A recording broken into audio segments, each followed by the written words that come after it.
Good morning friends, welcome to Sheela JT pulse blog. ಇವತ್ತಿನ ದಿನ ನಾಗರ ಪಂಚಮಿಗೋಸ್ಕರ ನಮ್ಮ ಮನೆಯಲ್ಲಿ ಸಾಕಷ್ಟು ಹೂಗಳೆಲ್ಲ ಬಿಟ್ಟಿದ್ವು. ಅವುಗಳನ್ನೆಲ್ಲ ಕೊಯ್ಕೊಂಡ್ವಿ ದೇವರಿಗೋಸ್ಕರ. ನೋಡಿ ಹೇಗಿದೆ ಮಾರ್ನಿಂಗ್ ವ್ಯೂ ಅಂತ. ತುಂಬಾ ಚೆನ್ನಾಗಿರುವಂಥ ಫಾಗಿ ಆಗಿರುವಂಥ ವಾತಾವರಣ ಇತ್ತು. ಮನೆಯಲ್ಲಿ ಕಡುಬು ಕೂಡ ಮಾಡ್ತಾಯಿದ್ರು.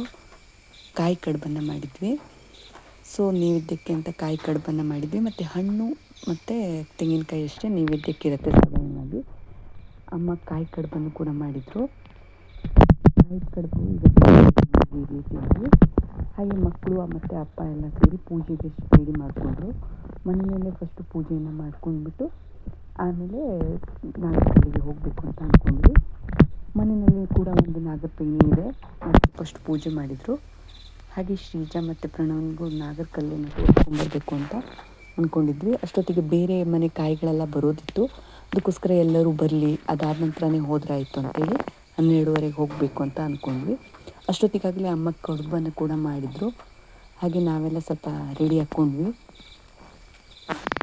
ಕಡುಬು ಮಾಡೋದಕ್ಕೆ ತೆಂಗಿನಕಾಯಿ ಹಿರಿಯೋದು ಎಲ್ಲ ತುಂಬಾ ಕೆಲಸ ಇರುತ್ತೆ. ಅದಕ್ಕೋಸ್ಕರ ನಾವು ಅಮ್ಮನಿಗೆ ಹೆಲ್ಪ್ ಮಾಡ್ತಾಯಿದ್ವಿ. ಶ್ರೀಜಾ ಮತ್ತು ಪ್ರಣವ್ ಅಪ್ಪನ ಪೂಜೆಗಳನ್ನು ಮಾಡೋದನ್ನೆಲ್ಲ ಫೋಟೋ ತೆಕ್ಕೊಂತ ಅವ್ರು ಆಡ್ಕೊತಾ ಇದ್ದರು. ಹಾಗೆ ಮನೆಯಲ್ಲಿ ಪೂಜೆ ಮುಗಿತಿದ್ದಾಗೆ ನಾವು ನಾಗರಕಟ್ಟೆಗೆ ಹೋದ್ವಿ. ಅದನ್ನು ಕೂಡ ನಿಮ್ಮ ಜೊತೆ ನಾನು ಶೇರ್ ಮಾಡ್ಕೊತಿದ್ದೀನಿ. ವರ್ಷಕ್ಕೆ ಒಮ್ಮೆ ಬರುವಂಥ ನಾಗರ ಪಂಚಮಿ ತುಂಬಾ ಇದರಿಂದ ಇದು ಮಾಡ್ತೀವಿ. ನಾಗರಕ್ಕೋಸ್ಕರ ಅರಿಶಿನ ಕುಂಕುಮ ಎಲ್ಲ ರೆಡಿ ಮಾಡ್ಕೊಂಡಿದ್ವಿ. ಹೂಗಳನ್ನೆಲ್ಲ ಬಿಳಿ ಹೂಗಳನ್ನೆಲ್ಲ ಆರಿಸಿ ಎತ್ತಿಟ್ಕೊಂಡಿದ್ವಿ. ಕೂಡ ನಮ್ಮ ಮನೆಯಲ್ಲಿ ಚರು ಏನು ನೈವೇದ್ಯಕ್ಕೆ ಇಲ್ಲ, ಹಣ್ಣು ಕಾಯಿ ಮಾತ್ರ ಇರೋದು. ಚರು ಎಲ್ಲ ಇದ್ದರೆ ಅದಕ್ಕೆ ಇನ್ನೂ ತುಂಬ ಟೈಮ್ ಹಿಡಿಯುತ್ತೆ. ನಮ್ಮೂರಲ್ಲೆಲ್ಲ ಚರು ಎಲ್ಲ ಮಾಡೋದಿರುತ್ತೆ, ಬಟ್ ನಮ್ಮ ಮನೆಯಲ್ಲ ಇಲ್ಲ. ನಾವು ಕೂಡ ಮುಂದುವರ್ಸೋದು ಕಷ್ಟ ಆಗುತ್ತೆ ಅಂದ್ಬಿಟ್ಟು ಮಾಡ್ಕೊಂಡಿಲ್ಲ ಪೂಜೆ. ನಾವು ಅದನ್ನು ಹಿಡಿದಿಲ್ಲ ಆ ಪದ್ಧತಿನ. ಹಣ್ಣು ಕಾಯಿ ಮಾತ್ರ ಒಡಿಸ್ಕೊಂಬರೋದು ದೇವರಿಗೆ ಅಂತ ಹೇಳ್ಬಿಟ್ಟು ಎಲ್ಲ ರೆಡಿ ಮಾಡ್ಕೊಂಡಿದ್ವಿ. ಹಾಗೆ ಮನೆಯಲ್ಲಿ ಪೂಜೆ ಮುಗಿತಿದ್ದಂಗೆ ಸ್ವಲ್ಪ ಬಿಳಿ ಹೂವೇ ನಾವು ಶ್ರೇಷ್ಠ ಅಂತ ಹೇಳ್ತೀವಿ ನಾಗರಿಗೆ. ಮತ್ತು ಅರಿಶಿನ ಅದನ್ನೆಲ್ಲ ಸ್ವಲ್ಪ ಎತ್ತಿಟ್ಕೊಂಡ್ವಿ. ಮತ್ತು ಆಕಳ ಹಾಲು ಮತ್ತು ಹಿಟ್ಟು, ಅಕ್ಕಿ ಹಿಟ್ಟನ್ನು ರೆಡಿ ಮಾಡ್ಕೊಂಡಿದ್ವಿ ಅಲ್ಲಿಗೆ ತೊಗೊಂಡು ಹೋಗಬೇಕು ಅಂತ ಹೇಳ್ಬಿಟ್ಟು. ಅಷ್ಟೊತ್ತಿಗೆ 12:30 ಆಗಲಿ ಅಂತ ಮಾತ್ರ ವೆಯ್ಟ್ ಮಾಡ್ತಾಯಿದ್ವಿ. ಇವತ್ತಿನ ದಿನ ಪೂಜೆ ಎಲ್ಲ ಮುಗಿತಿದ್ದಾಗ ಎಲ್ಲರೂ ಸೇರಿಬಿಟ್ಟು ಹೋಗೋಣ ಅಂಥೇಳಿ.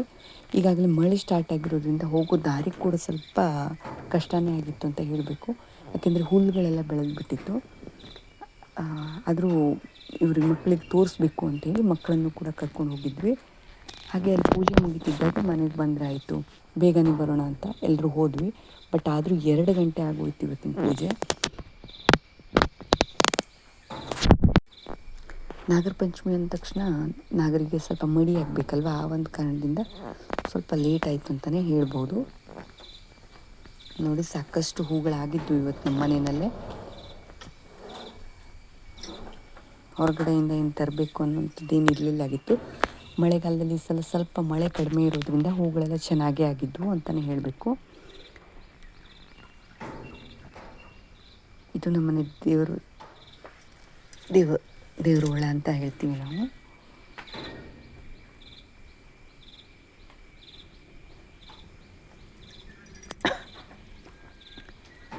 ಇದೆಲ್ಲ ಮುಗಿಸ್ಬಿಟ್ಟು ನಾವು ನಾಗರಕಲ್ಲಿಗೆ ಹೋದ್ವಿ. ನಾಗರಕಲ್ಲಲ್ಲಿ ಸಾಕಷ್ಟು ಕಾಯಿಗಳನ್ನು ಒಡೆದು ಹಣ್ಣುಗಳನ್ನೆಲ್ಲ ನೈವೇದ್ಯ ಮಾಡಿಬಿಟ್ಟು ಮಹಾಮಂಗಳಾರತಿ ಮಾಡಿಬಿಟ್ಟು ಅಲ್ಲಿಂದ ಬಂದ್ವಿ.